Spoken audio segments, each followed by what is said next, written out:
और इस वक्त मेरे सहयोगी प्रशांत देव इस खबर पर लाइव जुड़ रहे हैं मेरे साथ। प्रशांत, देखिए हमने ये भी देखा कि आपने भी सवाल पूछा था, कुल मिलाकर के अग्निवीर योजना को ही अमल में लाया जाएगा, ना इसमें अब आगे बहुत ज्यादा बदलाव होंगे, ना ही इसे वापस लिया जाएगा। ये तो साफ हो गया इस प्रेस कॉन्फ्रेंस के बाद।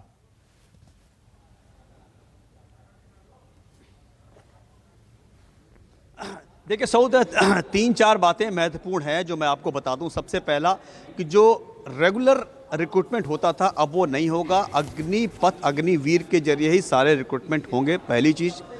दूसरी चीज़ कि जो भी इस आर्सन में आगजनी में शामिल जो लोग हैं उनकी पहचान की जाएगी और उनको पुलिस वेरिफिकेशन उनका होगा और उनको एंट्री नहीं मिलेगी। इस पर भी काम चल रहा है, ये बहुत सख्ती से लागू किया जाएगा। रोल बैक किसी भी हालत में नहीं होगा, रोल बैक किसी भी हालत में ये नहीं होगा, ये भी ऐलान कर दिया गया है। और चौथी बात, जो मेरा एक सवाल था जिसके जवाब में सेना ने ये जवाब दिया है कि 25% लोगों को तो वो उनका ख्याल रख लेंगे, यानी कि उनको आगे रेगुलाइज कर लेंगे, लेकिन 4 साल के बाद जो 75% लोग बाहर जाएंगे उनको क्या गारंटी है, क्या ब्लैक एंड वाइट में कोई लिखा पड़ी है कि उनको जहाँ प्राथमिकता देनी है वो दिलाएगी? तो इस पर भरोसा दिलाया है सेना के जनरल पुरी ने, न्यूज़ 24 को बताया है, न्यूज़ 24 के जरिए देश को, कि उसका सेना ख्याल रखेगी और अलग अलग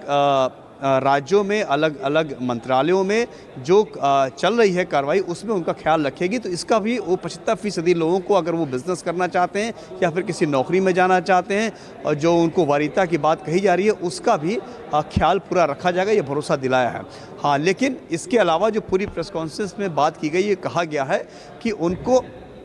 युवा चाहिए। ये स्कीम इसलिए लाई गई है कि फ़ौज में युवाओं की भर्ती को प्राथमिकता देने के लिए इस तरह की स्कीम लाई गई है। और बहुत पहले से ये कारगिल वॉर के समय एक रिव्यू हुआ था, उस वक्त से ये तमाम स्कीम जो है उसको लागू किया गया था। और बार बार जो इसमें अपडेशन हो रहा है, नई नई चीज़ें जोड़ी जा रही हैं, उनका कहना है, बताया प्रेस कॉन्फ्रेंस में कि ऐसा नहीं कि आगजनी तोड़फोड़ और उसके वजह से ये 10% का आरक्षण या वरीयता दी जा रही है, ये सब प्रोसेस में था, ये सब होना था। तो इस तरह से मिला जुला के कुल बात यही है कि ये स्कीम जो है रिक्रूटमेंट की अब इसी तरीके की चलेगी और पहला लॉट 40-50 हज़ार का होगा, फिर उसके बाद कुछ इसी तरीके से साल दर साल भर्तियां होंगी और अधिक से अधिक सेना में युवाओं की भर्ती हो, उनका इस्तेमाल हो, ये ध्यान में रख करके इस स्कीम को लॉन्च किया गया है। हाँ, ये जरूर जैसे 3-4 बातें हैं कि रोल बैक का कोई प्लान नहीं है, चाहे इसमें राजनीतिक प्रतिक्रिया चाहे कुछ भी आए, जो देश में उथल पुथल हो रहा है, जो लोग इसका विरोध कर रहे हैं, कहीं से भी सेना या सरकार की तरफ से रोल बैक की कोई, मतलब सेना की तरफ से कहीं कोई रोल बैक नहीं। उनके लिए स्कीम बहुत अच्छी है और उन्होंने आह्वान किया युवाओं से कि इसको ठीक से समझें और बहुत जल्द अलग अलग चरणों में नेवी का, एयरफोर्स का और इनका भारतीय थल सेना का भर्ती प्रक्रिया भी शुरू हो जाएगी। कुछ की दिसंबर में हो जाएगी, कुछ की जून से शुरू हो जाएगी, कुछ की जुलाई से शुरू हो जाएगी, मतलब बहुत जल्द प्रक्रिया भी शुरू हो जाएगी और फर्स्ट बैच जल्दी शुरू हो जाएगा। नौसेना में एक उन्होंने ऐड करते हुए बात कही कि इसमें पुरुषों के साथ महिलाओं को भी का भी योगदान रहेगा। तो अपनी स्कीम को अच्छा बताते हुए कि किस तरीके से युवाओं के पक्ष में है, युवाओं के फेवर में है, देश के फेवर में है, सेना के फेवर में है, ये बात बताने की कोशिश की गई है। और जिस तरह की बातें थी, आशंकाएं थी, सवाल जवाब लेते हुए उन्होंने आशंका को दूर करने की बात कही। तो जैसा मैंने बताया कि किसी भी तरह की कीमत पर रोल बैक नहीं होगा। जो लोग आगजनी तोड़फोड़ कर रहे हैं उनकी पहचान की जाएगी, यानी कि जब वो भर्ती प्रक्रिया शुरू होगी तो जब पुलिस वेरिफिकेशन होगा, कहीं से उनकी तस्वीर आई होगी, उसको आधार से मैच कराएंगे, अगर मैच कर जाएगा तो वो रिजेक्ट कर दिए जाएंगे। इसमें कहीं कोई सुनवाई, कहीं कोई वो नहीं होगा। हाँ, ये है बात बताने की कोशिश है कि डिसिप्लिन से कोई समझौता नहीं होगा। जो लोग हिंसा का रास्ता अख्तियार कर रहे हैं, आने वाला वक्त और आने वाला जो रास्ता है उनके लिए और ज्यादा टफ हो जाएगा। लेकिन प्रशांत, कल भी रिव्यू मीटिंग थी, रक्षा मंत्री ने तीनों सेना प्रमुखों के साथ बातचीत की थी, बैठक की थी, कुछ ऐलान किए थे उस बैठक के बाद कि कैसे कैसे 10-10% का रिलैक्सेशन दिया जाएगा या आरक्षण दिया जाएगा। लेकिन उसके बाद आज जब दूसरे दिन भी ये समीक्षा बैठक हुई है, तो उसके बाद कोई नया ऐलान किया गया है क्या? कोई नए अमेंडमेंट की भी कोई बात आई है क्या?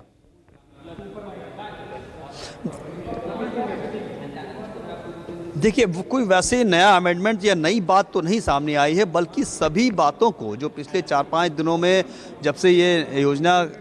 घोषित की गई है, उसके बाद से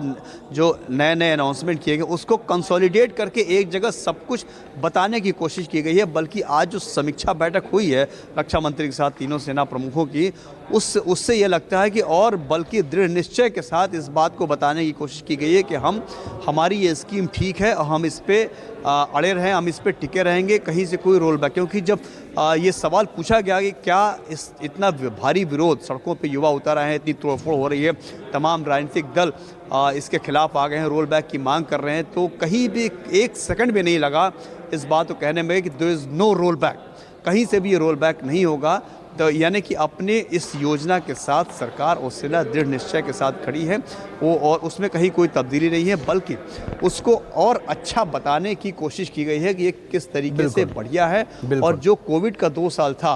ये सवाल भी था कि जिन लोगों ने पहले अप्लाई किया हुआ था, जिनके रिटर्न हो गए, जिनके एग्ज़ाम हो गए, तो वो कोविड का जो समय था तो 2 साल, तो 1 साल के लिए तो वो भी एडजस्ट करने की कोशिश की, इसीलिए जो समय सीमा थोड़ी सी बढ़ा दी गई है वो। लेकिन उन्हें फिर से अप्लाई ही करना पड़ेगा, और जो पुराना रिटर्न है या पुराना मेडिकल है वो कंसीडर नहीं किया जाएगा, ये बात भी साफ की गई है। और प्रभाकर मिश्रा मेरे साथ, मेरे सहयोगी वो भी जुड़ चुके हैं। प्रभाकर, देखिए, एक तरफ ये प्रेस कॉन्फ्रेंस करके हर स्थिति साफ करने की और बताने की कोशिश की गई, लेकिन दूसरी तरफ छात्रों के विरोध के साथ साथ राजनीतिक विरोध भी अपना जो है बड़ा रूप अख्तियार करता जा रहा है, और आज कांग्रेस तो इसको लेकर के बाकायदा सत्याग्रह कर रही है।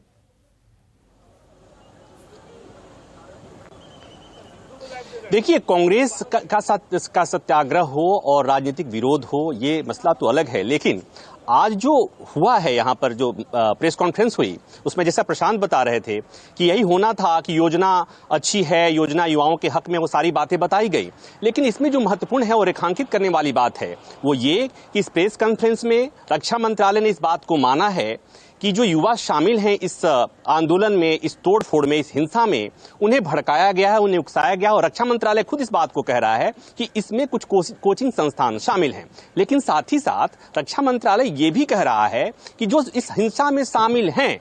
उन्हें अग्निवीर बनने का मौका नहीं मिलेगा। उनसे एक एफिडेविट, एक अंडरटेकिंग ली जाएगी कि वो लिखेंगे कि वो किसी हिंसा में शामिल नहीं थे। अब यहीं पर बात आके रुकती है कि जब आप खुद ये मान रहे हैं कि उन्हें उकसाया गया और ये बच्चे थे, ये बच्चे हैं और उन्हें उकसाया गया था, तो उसके बाद उन्हें जब इस तरह का संदेश जाएगा, जो ये मांग रहे हैं, जो ये बात कह रहे हैं कि 4 साल की भर्ती से वो संतुष्ट नहीं है, उन्हें तो नियमित प्रक्रिया वाली भर्ती चाहिए। अब अगर उन्हें इस बात की जानकारी होगी कि अब चूंकि इस उपद्रव में शामिल थे, इस आंदोलन में शामिल थे और इसलिए उन्हें अग्निवीर बनने का मौका भी नहीं मिलेगा, तो ये एक बड़ी समस्या पैदा होगी। ये बात समझने वाली है। दूसरी महत्वपूर्ण बात यह है कि जैसा